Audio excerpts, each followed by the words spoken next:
fourscore and 7 years ago, our fathers brought forth on this continent a new nation, conceived in liberty and dedicated to the proposition that all men are created equal.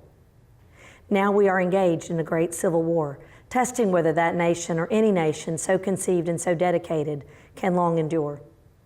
We are met on a great battlefield of that war.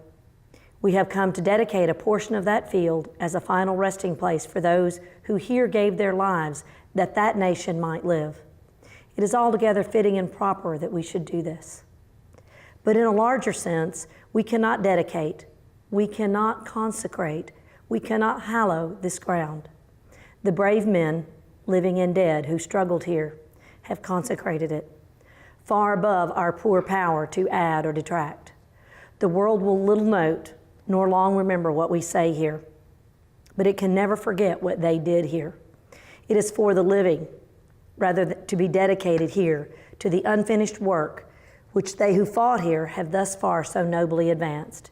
It is rather for us to be here dedicated to the great task remaining before us, that from these honored dead we take increased devotion to that cause for which they gave the last full measure of devotion, that we here highly resolved that these dead shall not have died in vain, that this nation under God shall have a new birth of freedom, and that government of the people, by the people, for the people, shall not perish from the earth.